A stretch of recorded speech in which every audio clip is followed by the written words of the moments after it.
Welcome to the ReRooted podcast with Francesca Maximé, trauma-sensitive mindfulness meditation teacher and poet. Together, we'll take a closer look at approaches to transforming trauma with insights from psychology, neuroscience, spirituality, social justice, and the creative arts. Join Francesca and her guests for an exploration of our shared connection and how we can cultivate greater compassion for ourselves and for others. If you'd like to support Francesca and the ReRooted podcast, please visit BeHereNowNetwork.com/Francesca. Hi, everyone. I'm Francesca Maximé, and welcome to the ReRooted podcast here on Ram Dass's Be Here Now Network. It's really lovely to have you with us today with a very special guest, an author, a scholar, and really an educator around issues that pertain to race and class and the construction and the intersection of all the ways in which we sort of came to this moment, got to be in this moment as a society structurally, and ways in which we can perhaps learn how to unpack some of that so that we can move into the next era with a greater sense of perhaps embodied integrity and balance and equity. Haney López is the author of at least a couple of books that I have here, tons of them. White by Law, The Legal Construction of Race, which is fascinating, and also Dog Whistle Politics, How Coded Racial Appeals Have Reinvented Racism and Wrecked the Middle Class. He's the John H. Ball Professor of Law at the University of California, Berkeley, and is a senior fellow at Demos. So welcome, Ian. It's so nice to see you today on ReRooted. Thank you. I'm very glad to be here. Thank you. I'll just acknowledge the land that I'm on, which is Nipmuc land here in Massachusetts, where I'm staying right now, and also say that I'm Haitian, Dominican, and Italian American. So I'm of mixed ancestry and background.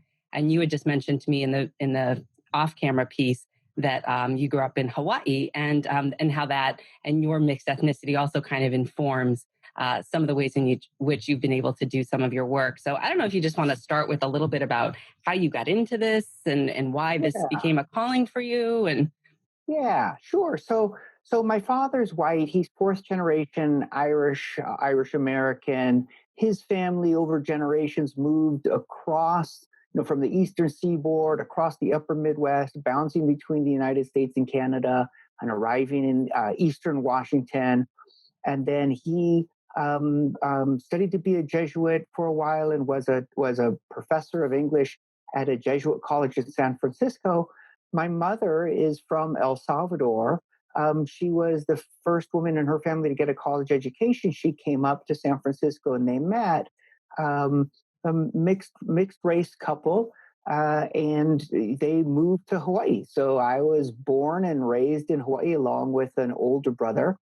And I think growing up in Hawaii, Hawaii is a place in which mixed race couples are really common. It's something of a melting pot. Yes, there's also a lot of racism, but more importantly, there's a lot of frank discussion of racial differences, conducted in a way that simultaneously acknowledges that race is real, but that race is not destiny, right? That there are racial differences. No, they're not fixed. No, they're not unchangeable. No, they don't create a hierarchy. Right? And so when I was growing up, we talked about race all the time. Now, I went from there to undergraduate in St. Louis, Missouri. And that's one of the most starkly segregated places in the country, both the location, but also the university I was attending. Wow. And I kept trying to talk to people about it. And they're like, sorry, we're racially progressive. We don't notice race.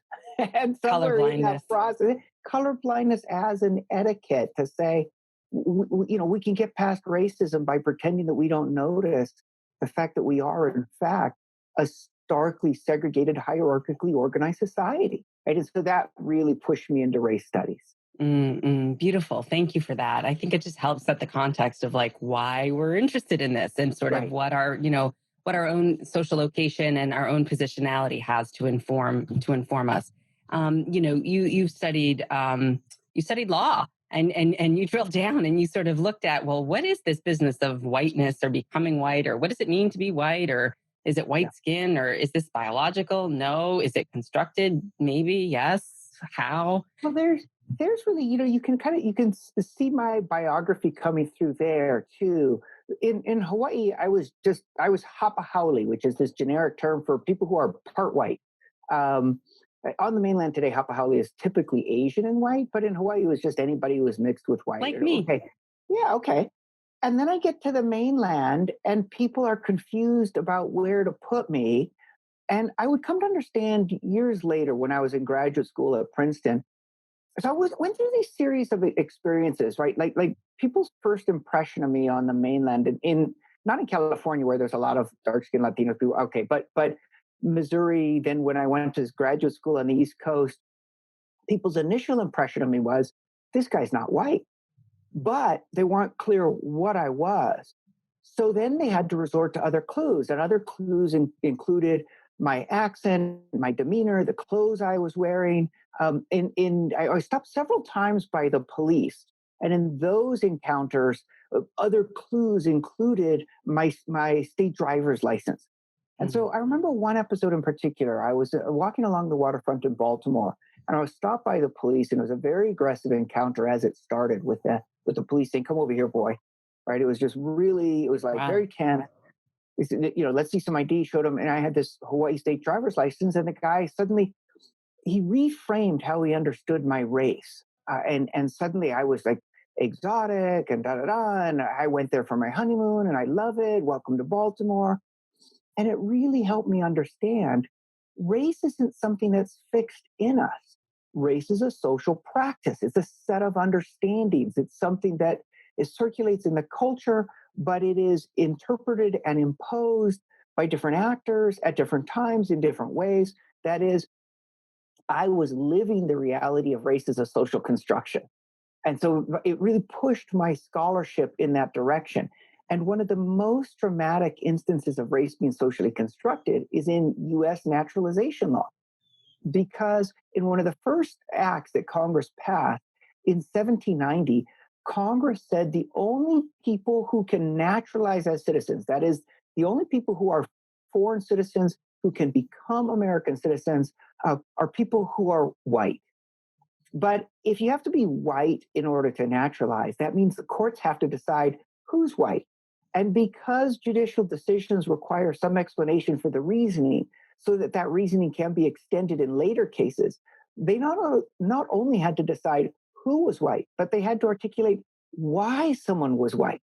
Right. And it's just the most fascinating body of cases as courts try and give a sort of a veneer of biology, of inevitability, of naturalness to what is inherently a social process they themselves are engaged in inventing.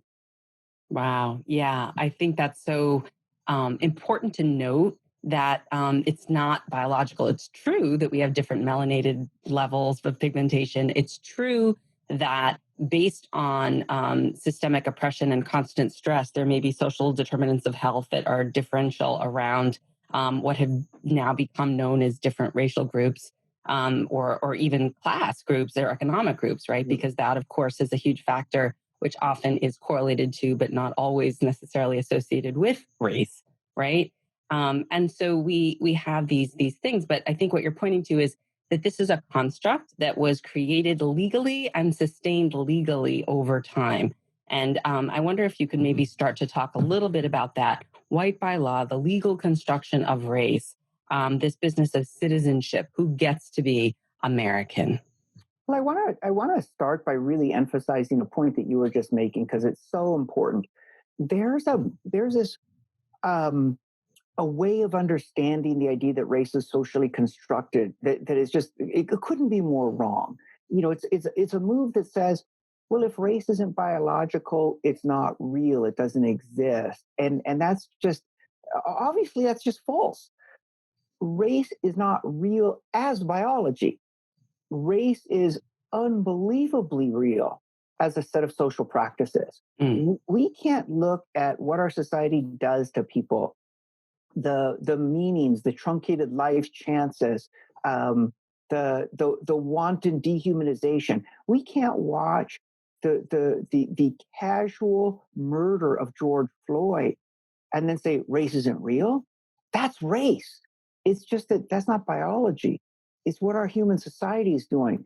And I think one of the important points there is race was always an attempt as a set of ideas, as an ideology, to displace responsibility from what we ourselves were doing.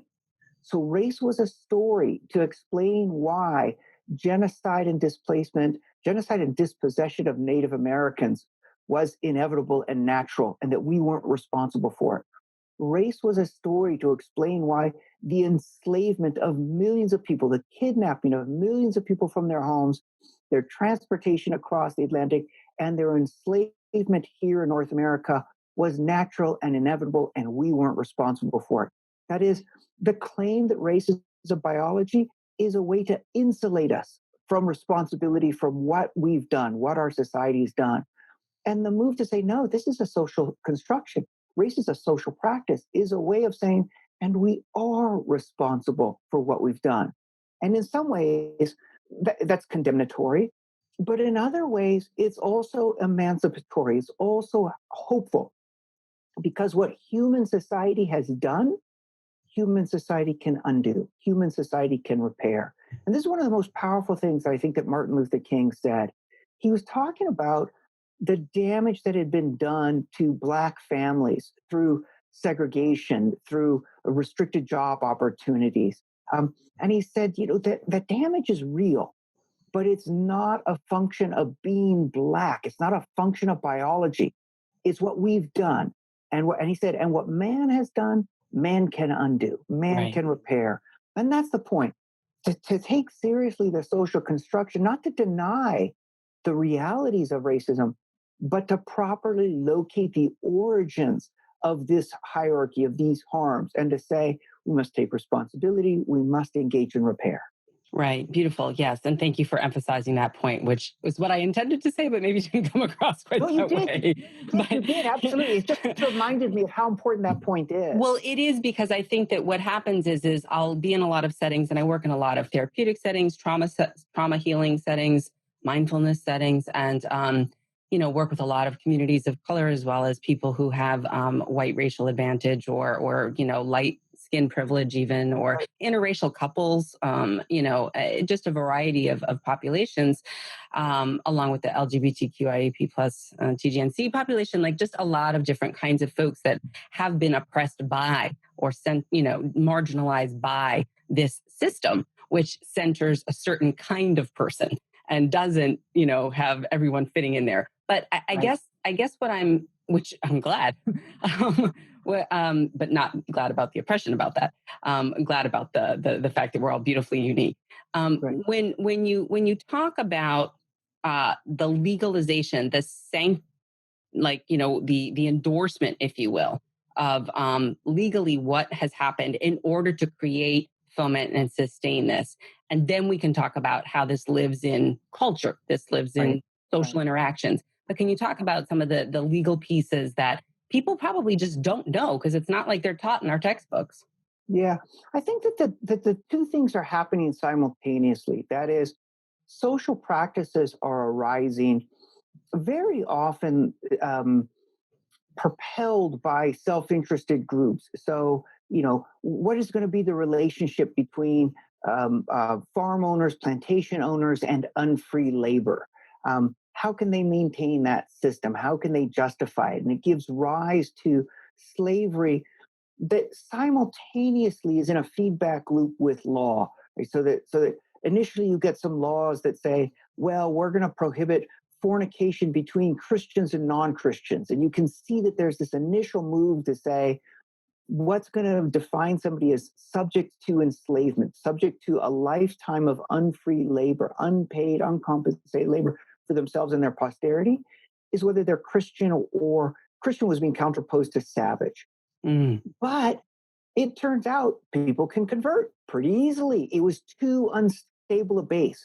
So then pretty soon you get to see these new terms begin to crop up, like Negro and white, to replace Christian and savage.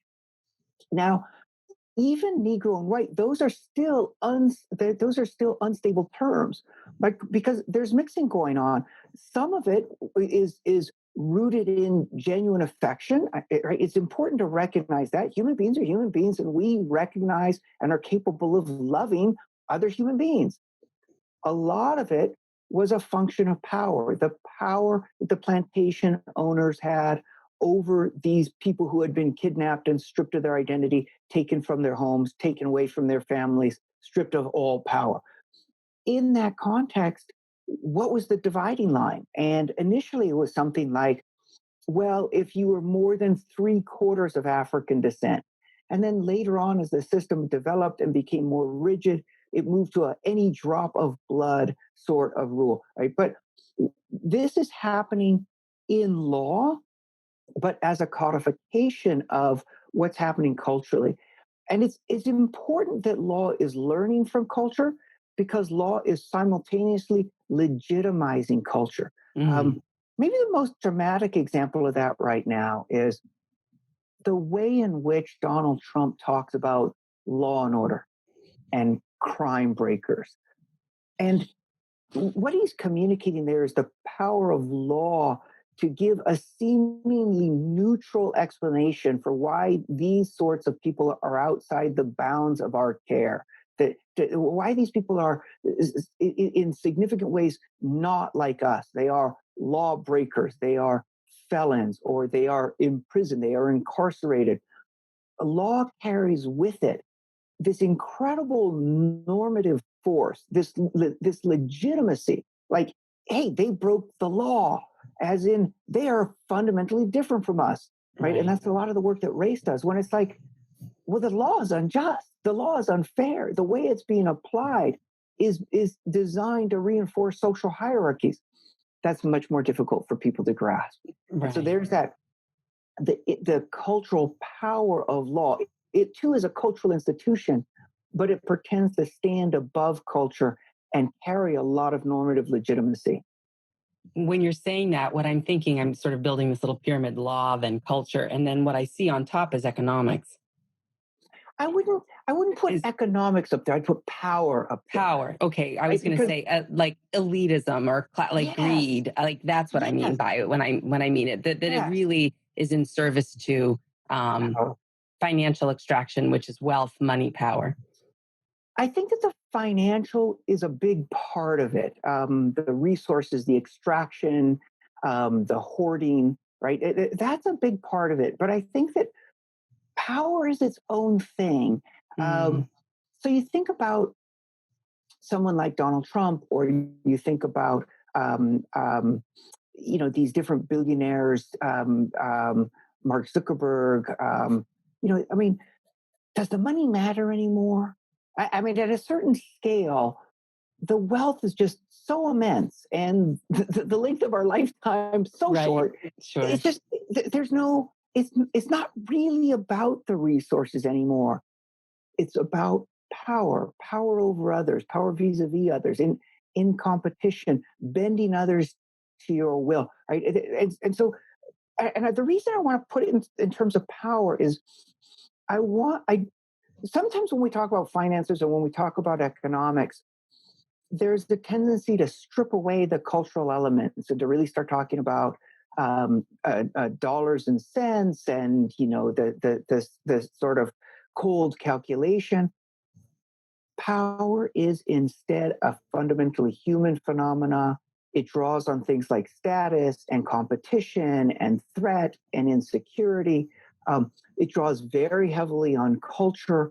We're all engaged in power is a huge problem for human societies. We all need a little bit of it.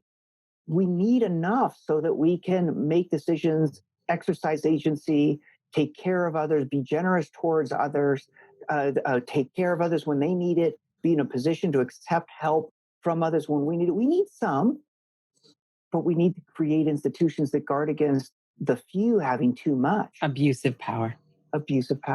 Yeah. I love what you're saying, because as a therapist, so much of it is, when you're talking about power, crops up in any kind of a therapeutic setting, the relational dynamics, between a couple, a friend group, a family, whatever it is, who has the power, who doesn't, and then you broaden that out into the community, the town, the city, the village, the state. Then you look at it larger. Yeah, go ahead.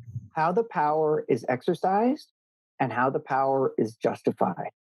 Mm. And often the biggest challenge to confronting power is confronting the way in which power is justified, because that justification is very often designed to get those of us without power to acquiesce to our relative powerlessness.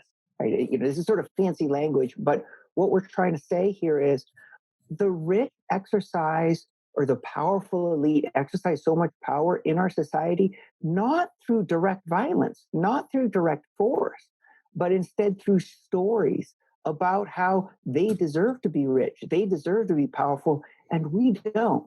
Right. And so it's the stories that we tell. And I can imagine, though this isn't my area, that even in relationships, there's the challenge of who has the power, but there's also the challenge of how that power is justified. Mm. I'm the one that's making all the money, or whatever the stories we tell to explain to the other person that they should agree that some of us have much more power than others. Yeah. So interesting because, I mean, as you're saying that, I'm thinking to my grandparents, Italian immigrants that were, my grandfather had 5 kids and he was a hard worker, Teamsters, the whole thing, worked in a factory for 45 years, but 44 actually, but that he wouldn't let my grandmother work. He wouldn't let her work, even though she wanted to work. He wouldn't let her work out of the home because he was the one who needed to be the man of the house, and how that was the thing then. Right. And now we have 2 households, 2-person incomes just to make probably the equivalent of whatever that salary. That's true too. And so it's just interesting because that was sort of like, I'm the man, I'm the one who says it's my way or the highway kind of a philosophy. And he was great in a lot of ways, but it was that old school authoritarian dynamic between, for example, men and women in this case, in this example. But what you just said reminds me of then this, right? The dog whistle politics, this piece around how the coded racial appeals have reinvented racism and wrecked the middle class. Can you talk a little bit more about how you just said relates to how this works with people in terms of fomenting that you get to and I get to and you don't get to do whatever. Yeah. So or have whatever. Let me go back to biography a little bit. So I'm a scholar. I study racism. I started by studying the legal construction of race, how race is socially constructed. But after that, I really wanted to grapple with the question of racism, not the definition of categories. How do we define who's white? How do we define who's black? But what is racism? What is race hatred? How does it work? What does it do? And I was really kind of working within a tradition that I think is prevalent, is dominant right now. And it's a tradition that says racism is basically a way of structuring society where whites are dominant, whites are supreme, and non-whites are inferior or dominated, right? So it was a vision of society that was white over non-white. And it's very, very common right now. You can think about Ibram Kendi's work, for example, right? It's really, and it's not that hierarchy isn't there. It's just that it stopped working for me as I was trying to think about big racial dynamics in society. And in particular, starting in 2008, at the same time that Barack Obama was elected, I really wanted to understand why we had racialized mass incarceration. Why was it that we had gone from 300,000 people in prison and jails in the early 1970s to 2.3 million people in prison and jails by the late 2008, 2010, by that era? What had happened? What had produced that? And then Obama's election was really important because at the same time that I was studying racialized mass incarceration, the Obama administration started a practice of mass deportation. They started deporting people over the course of the Obama administration, 3 million families ripped apart at rates that were unprecedented in American history. And, I happen to know Barack Obama, having overlapped with him in law school. But even if I didn't know him personally, he's no racist. He's incredibly sensitive, thoughtful, generous, humane. And yet his administration was busy building a machinery of violence against non-white communities. And I say that because it wasn't just deportation in the abstract. It was disproportionately targeting Latinos. targeting Latinos far in excess of their proportion of the undocumented population. How to explain this, right? Why? And when I tried to go back to what I was comfortable with, what I knew, the framework that I used, racism is about racist white people, white culture, white institutions, white against people of color. I'm like, this isn't making sense. This isn't working. And I came to understand it was a couple of quick moves. One, that this was politics. That Obama was engaged in politics, that mass incarceration had arisen through politics, but that politics wasn't the exclusion of racism. Politics had become a new way in which racism was being expressed and mobilized in our society. And it was this kind of this epiphany for me. I was like, oh my God, the Republicans after the civil rights movement start using coded language that talks about law and order and thugs and gangbangers and criminals. And then they govern by funding the police, militarizing the police, and building prisons. And the Democrats initially can't figure out how to respond. And then they figure out that the best way to beat Republicans is to imitate them. And that's Bill Clinton and Hillary Clinton talking about super predators. And then Barack Obama realizing the Republicans are going to present him as weak on immigration, and he needs to get ahead of it by deporting as many people as he can. This was politics. And then, so that was, well, it's not racism, it's politics. Next realization, no, politics is racism. It's this new form of racism. And then finally, this really important realization. This form of politics was being used on behalf of some of society's wealthiest elements. People were profiting from stoking racism. The Republican Party had formerly been known as, had been proud to claim the label of the party of big business. The party of big business had been in a pattern of losing to the Democratic Party, the working man's party. They put themselves in a position to win election after election by reconstituting themselves around white racial fear and resentment. That is, racism had come to be weaponized by powerful elites against all the rest of us. And I want to emphasize this point.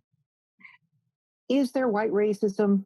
Yeah, there is. There's big problems with that. I mean, white privilege and unconscious bias and, Karens and all of that. Right. Where's it all coming from? What makes it so virulent today? What makes the police so violent, so murderous against Black and brown communities? It's not white racism in general. It's Donald Trump, it's Richard Nixon, it's Ronald Reagan, it's frankly Bill and Hillary Clinton in their time telling stories about threatening people of color and then encouraging police departments to treat brown and Black people as fundamentally lawless and violent. And it's not just a political party. It's the right-wing echo chamber. It's Fox News. It's Laura Ingraham. It's Sean Hannity, Rush Limbaugh. They stoke racial hate for profit all the time, right? That is, where's the energy? So there's this, I use this metaphor, racism's this noxious weed. Okay, who's fertilizing it? Who's giving it grow lights, right? Who's constantly watering it? These are the people who are profiting from division.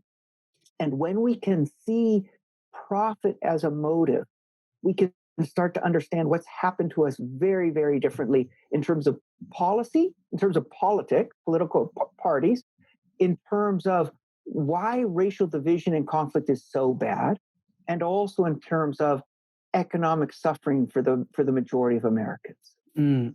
Yeah, I mean, I think those are that triangle, or if it is I think it is. Yeah, that's important to emphasize.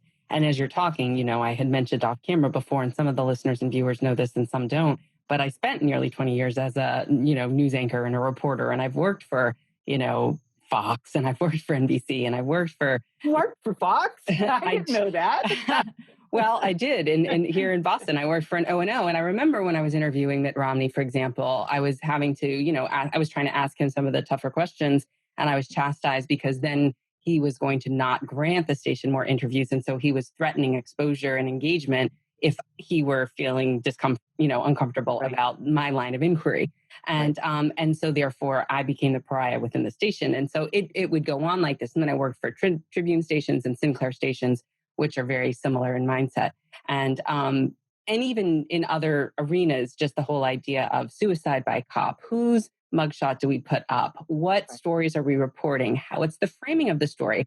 I remember, as a member of the National Association of Hispanic Journalists many years ago, when I was lobbying for the whole idea of undocumented workers as opposed to illegal immigrants as the de facto term to sort of be used in print, digital, and, broadcast media versus the one that in fact won out. And, this speaks to the combination, the sort of conjoined twins, to use Ibram Kendi's phrase of, the way in which, in his book, what does he say? It's racism, and I forget the other twin there, but the point that media and politics are very much intertwined around this idea of influencing culture. And then from a somatic psychotherapeutic standpoint, for those who listen around those ideas, the way in which that influences our limbic system, our amygdala, which is what gets fired up and what grows, which is our oldest part of the brain, which is our fear center, and the way in which our limbic system stores memories, which is the way in which we kind of capture images and the way that we capture our sensations in our bodies when we're taking in what's on the TV or seeing whatever it is that's happening out there in the streets. And then the way in which a narrative that then gets fed into that can strengthen what we'll call a hardened thought or a belief, which then lead us to come to a place where we feel as though law and order might be the right way to go and not inquired more deeply about that. So there's a whole physiological parallel that goes along with that. And so shifting from, point A to point B requires a real look on the inside out, I think, as well as the outside in. Yeah. I tend to think about it in terms of narrative and in terms of stories, but I think that the way you're expressing it really captures some of the most important elements of what's happening. So think about a phrase like law and order, right? That when Trump tweets out a phrase like law and order, what he's doing is he's triggering a deeply internalized set of stories that the right has been telling ever since Barry Goldwater and Richard Nixon. And the story used to be fairly explicit. It doesn't have to be explicit anymore because it's so deeply internalized. The story is, hey, there are some people who are fundamentally unlike us. Their basic nature is to be lawless and violent and dangerous. They're an immediate threat to good, decent, hardworking, innocent, unprotected people. And these stories, that's the sort of colorblind version, but the imagery that often goes along with it is dangerous, threatening Black people, innocent white people, often white women, right? And that story, once it becomes internalized, it really exists at the level of the amygdala, at the level of this internalized set of worldviews that don't have to rise to the level of conscious thought to find expression in a very strong fear response in our bodies. What politicians are doing is they are intentionally triggering intense fears that ultimately are connected to racist stereotypes. But they're doing so in a way that triggers these intense fears, but encourages people to think, my reaction is not racism. My reaction is just common sense. Of course, I should be afraid of criminal illegals. Of course, I should be afraid of terrorists. Of course, I should be for law and order and against anarchists. Right? That's just common sense.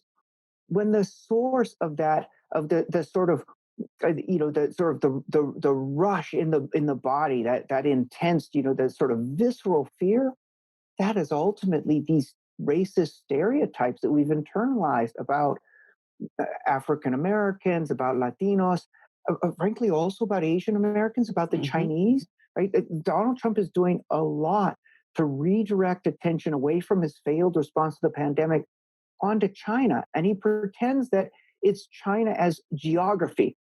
That's where the disease arose. But people aren't afraid of China as a geographic matter. They're afraid of China because we have these internalized racist fears about the Chinese, about Asians also that can be triggered this way, right? But these are the physiological responses that they're attempting to trigger, knowing that people are driven foremost by fear, and that it's very hard to step back from fear, step back from a sense that we're under threat. Yeah. And I think also othering is a feed to narcissism and elitism, which can be a way to make yourself feel better. And so if, I cannot be that, whatever that is, whether it's Asian or whatever it is, and I'm not that, then there's a way that I can feel better in a way. In terms of the fear response, in terms of like, I'm safer because I'm feeling safer, my perception of safety is that it's greater, as opposed to opening up and questioning and being curious makes me feel vulnerable. And then I'm like, wait, I don't know. Maybe I'm tender. I feel like I could be attacked. Maybe I'll be lumped into one of them. And then that goes into the whole limbic response and the way in which the body then says, no, it's safer on this side. And I'm going to be more, I guess we would call it in relational life therapy language, the adaptive child, the part that's more rigid, less flexible, less curious, less open-minded, and less open to possibility. So interesting. I tend to express a very similar insight, though more in group terms, in terms of thinking about status competition. But you're absolutely right. All of us are asking questions about, where do I fit in this society? Who threatens me? Who are my allies? How can I be esteemed? How can I avoid being demeaned and denigrated? We're all asking those questions, and I think you're kind of expressing it in this language of sort of personal identity. I would think about it. I think it's very closely related in this more group-based. What group am I connected with? How are they valued? This is such an important point. Let me tell you something that I think will probably surprise you. I'm assuming it's going to surprise your listeners. So for the last 3 years, I've been working with communication specialists and working with national pollsters to run surveys and focus groups to figure out how we can tell a new story so that we can reject division and come together. And in that process, I've been testing the power of the right's racial fear messages to see just how effective they are and with what audiences. And here's what's stunning. We already know that the majority of whites are convinced by these fear stories. The same proportion, the same percentage of African Americans are also convinced by them. And just slightly more, but effectively the same proportion of Latinos are also convinced by them. These racial fear stories are convincing to the majority of Democrats and the majority of union households. So we might, I think a lot of people as progressives want to tell themselves this story in which nobody's going to believe the language about criminal illegals and Muslim terrorists. Everybody understands it's race. And if people support those messages, they must be racist. They must be closet Klan members who just won't admit it. That's just really wrong. Right? Latinos, African Americans, union households, Democrats find convincing those stories, because we're all trying to position ourselves in terms of like, how can I feel good about myself? And here you've got these political leaders saying, some people are deserving, some people are hardworking, some people contribute, we need to take care of them, but some people are dangerous and undeserving and a threat, and we need to keep them out, and we need to build a wall against them. And people are like, where do I fit? Right? Yeah. And it's like, we so want to be like, we want to be esteemed. We want to have a value on us. That's what makes this sort of messaging so dangerous. It's broadly convincing to the majority of Americans. Yeah. I think that's so good to note, because again, we're human mammals. We have a physiology that responds to threat and perception of threat, whether or not we're actually in an actual life threat situation. And because of that, we do have similar responses in that way. And so I guess my next question to you is, you talked a lot about, well, if we broke it, we can fix it. And if we have divide and conquer, we can have unite and build. So can we talk a little bit about then, what do we do if we're all sort of, subject to this? So the good news is, through these focus groups and through this polling, we were actually able to come up with a story that is very effective at defeating this sort of fear-based politics and building a sense of human connection. And here, let me reference my most recent book. It's a 2019 book. It's called Merge Left: fusing race and class, winning elections, and saving America. And let me also mention, and this might be a more immediate resource for your audience, raceclassacademy.com. Raceclassacademy.com. It's a website in which I've uploaded a series of 12 very short videos plus discussion guides to try and break these ideas down into really digestible chunks, but also give people the tools they need so that they can think about it and talk about it with others. But here's the basic idea. We can build cross-racial solidarity once we understand that other people, that our neighbors are not the threat, that in fact we have more in common than what divides us, that the real danger in our lives comes from powerful elites pushing racial conflict and racial division, and that the solution is for all of us to come together, not in a sort of kumbaya, hallelujah, easy, but there's a lot of hard work, but bridge the differences. The differences are real. Bridge those differences. Because when we bridge those differences, that's the only time we can actually take care of each other and ensure that our families are taken care of. You've already sort of highlighted the most crystallized version of that. The strategy among powerful elites is divide and conquer. And if that's their strategy, the pragmatic way forward for all the rest of us is unite and build. We have to reject division. We have to build bridges across those divisions. And by uniting, we can actually rebuild this democracy, reclaim government for ourselves, make sure that government switches from violence against communities of color to actual repair for those communities so that we can build a truly egalitarian society. Thank you. Yeah. I mean, I love that you're doing this work. And I know that, we are 2 months away from an election. This is not a joke. This is real time. And yes, it's still the pandemic and COVID. And yes, it's still, the Black Lives Matter and the uprising. And yes, it's also still the climate crisis, which is part of the reason why you said you're at an Airbnb right now in Utah and not in California because of all of the fires and chaos there. These are all related. So I've recently been talking to a lot of environmental movements, and in fact, in just a little bit, I'm going to be talking with the group, the Sunrise Movement. It's an amazing movement. They've got a new book out, The Green New Deal, Why We Must, How We Can. I've contributed a chapter. But I've recently been talking to a lot of environmentalists. And one of them, Elise Lane, said something to me that really crystallized it. She said, look, our government and our economy right now is being run by a group of people that are more interested in profit than in protecting the planet, making sure we have a survivable climate for our children and our grandchildren, even for their own children and grandchildren. They care more about profit than the survivability of the planet. Why would those same folks sacrifice profit in order to protect us from a pandemic? It's the same group. These people who are running our country do not fundamentally care about the majority of us.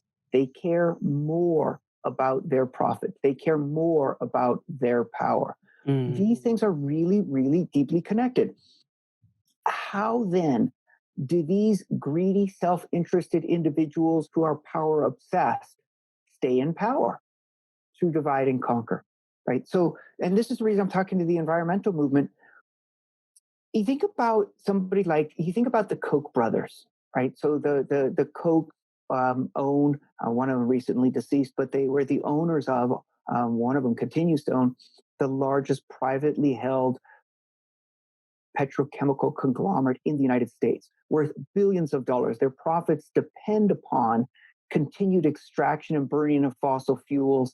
The more they can strip away regulation and pollute the environment, the more barrels of money they can make for themselves.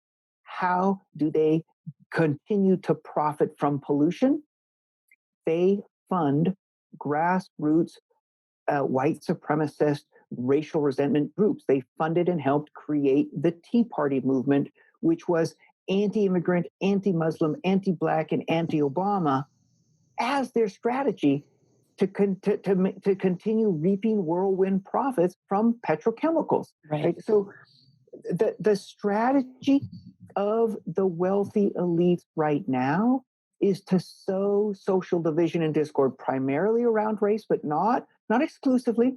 All of these culture war politics that we're seeing around gender, around abortion, around religious xenophobia, and the place of white evangelicals, all of this culture war politics is being cynically funded and promoted by powerful elites who understand that when we were fighting our neighbors, we have very few defenses against the rapacious elite who are busy running the system for themselves. And they're not just running it in the sense of like, wow, gross economic inequality. They are they're pushing the planet towards climate collapse. We are right now experiencing the harbingers of climate collapse. And their response: roll back environmental regulations, make more money for themselves. So the pandemic and the way in which 190,000 deaths for average Americans, boom times for Wall Street, or climate change. And it's the devastation and the wildfires in California and hurricanes in the south and southeast, and yet boom times for Wall Street. All of this is fundamentally connected to increasing racial division, the murder of George Floyd. It's a politics that says fear and resent people of color. That's your real enemy. That has generated a divided electorate that has allowed the rich to continue to run the economy and the environment for their profit rather than for our protection. Yeah, I really appreciate what you're saying, because part of it is distraction and then part of it is just hate, right? Like a real aversion, meaning like what you're distracting it with isn't just ice cream, it's like racism, and that's deadly. But part of it, I remember after 9/11 when I was reporting, there was a whole upsurge and, the whole idea of like OK magazine and like, People magazine and like these kinds of like, the reality TV shows and things like that. And it was like this whole distraction, while at the same time, we were also not being able to show the coffins that were coming back from the Middle East, and that we were not allowed to kind of actually report what was going on and what was happening in terms of, once we sent troops over there. And so it's just so interesting that all of this is sort of in service to keeping the focus of attention on what it is. And again, for the listeners and the mindfulness people who listen and practice mindfulness and stuff, this is why we practice mindfulness. It's to steady our attention, to stay grounded, relaxed, and alert, and include in our panoramic awareness that mindful, friendly curiosity around what else? Is this so? When we ask that Zen koan, when we kind of inquire that, when we lean into that, it begs for us to see, is this true in my own direct experience? And as we continue to practice, it's around, well, what is my perception based off of? Yes. How is it that what I'm seeing may not be what someone else is seeing, or what another living being like a deer or a cat is seeing? How is that different? And yet at the same time, how can we deny our interconnectedness, breathing the same air, in the case of plants, CO2, like how are we in all of this? And that is the way that I sort of think of applied mindfulness, embodied spirituality, the way in which these intersect, because yes, there's a piece there that it's very much around calm your nervous system, gather your thoughts, but it can be in service to being able to be curious about, that thing, greed, greed, hatred, and aversion. Those are the greed, hatred, and delusion. Those are the three, core causes that the Buddha taught about suffering, that there's a way out of suffering, right? But that suffering is sort of a fact of life. Pain is inevitable, suffering is optional. You've probably heard that before. But that core piece of the craving, the greed, which in your case, you're talking about, in this case, financial extraction in some ways, but really about power and power over. And that grandiosity is so interesting, because the whole core piece of why mindfulness is necessary is because we feel separate. And of course, if we're grandiose and we're up here and everyone else is down there, then we have to be separate, right? Because if we're on, a more spatially connected place, then we're not separate. So we feel the belonging that we actually are and can lean into. And so it's kind of just, I'm just trying to sort of weave all of this together, because we're not talking about politics right now. We're talking about what it's like to be embodied, connective humans that are not only on the earth, but of it, and how to be stewards of our own selves and question what's really going on inside, and then question what's happening out there, so that we can integrate some of that into how we show up, where we vote, how we do things, what we lobby for, what we participate in, how we shop, and all the kinds of things that we think about ourselves and about others.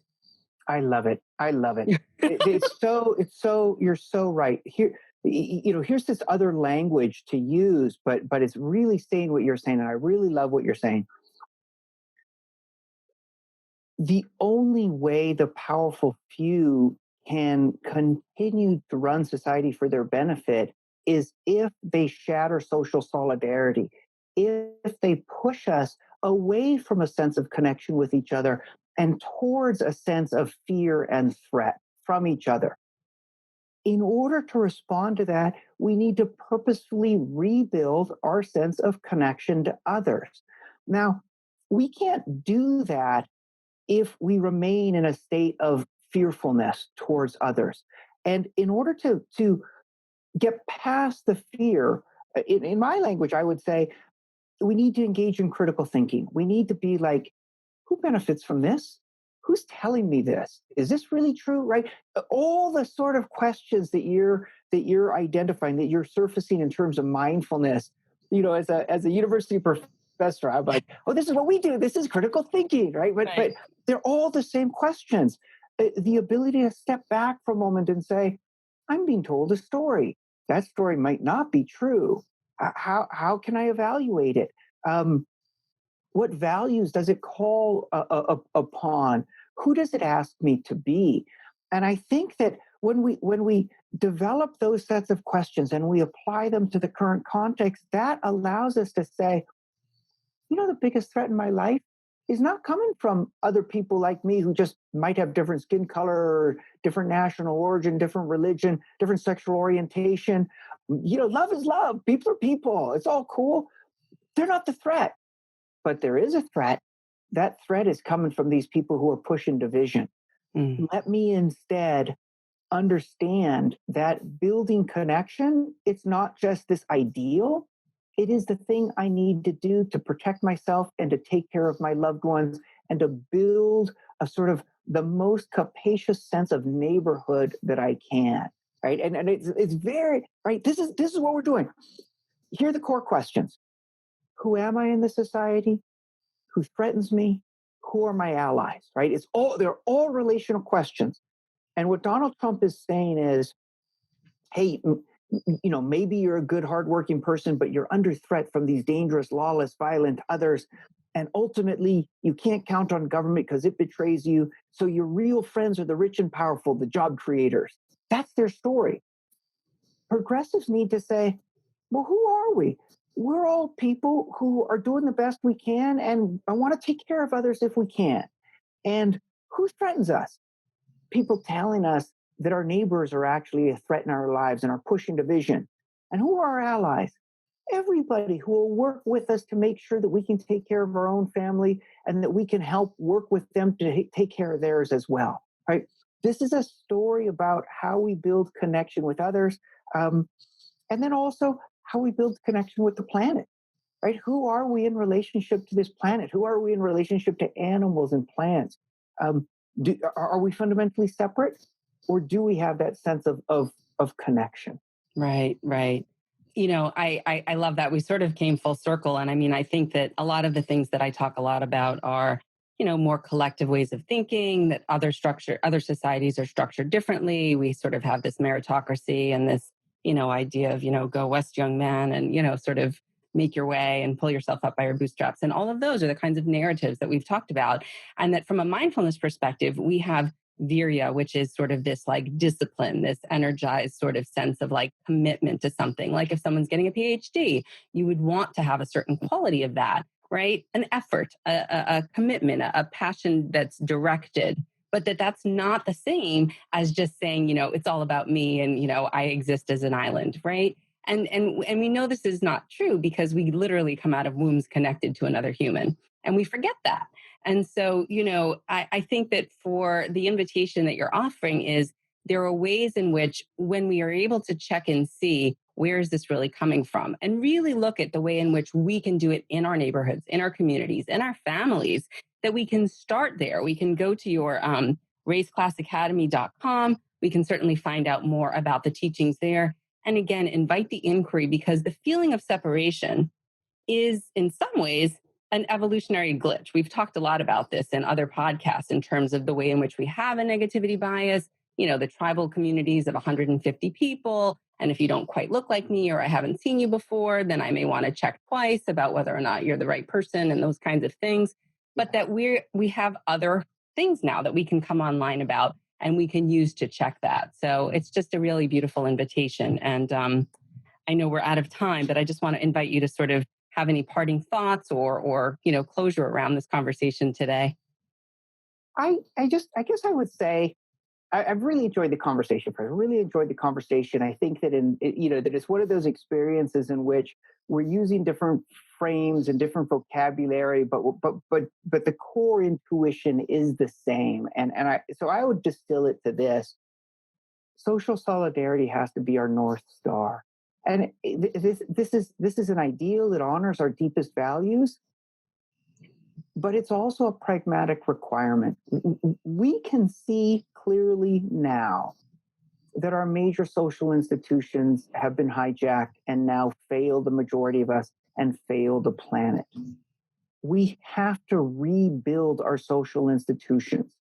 What can be the guidepost to help us rebuild? The idea that our fates are linked. Our fates are linked. Social solidarity is key. We've known this before. The unofficial motto of the U.S. president, the motto on the seal of the U.S. president is e pluribus unum, out of many, one. When that motto is violated, our society ends up being ruined for most of us, our planet ruined for most of us. We have to embrace the idea of social solidarity, out of many, one, linked fate. That has to be our North Star. Beautiful. Ian Haney López, Unite and Build, all kinds of amazing scholarship out there. And again, your website, Race Class Academy, you have multiple websites, but that one in particular. And we'll be sharing your other links as well online. Thank you so much for joining us on ReRooted today. It's my honor and pleasure to include you. And thanks for sharing your wisdom. Thank you. I really appreciate it. I've genuinely enjoyed this conversation. Take good care.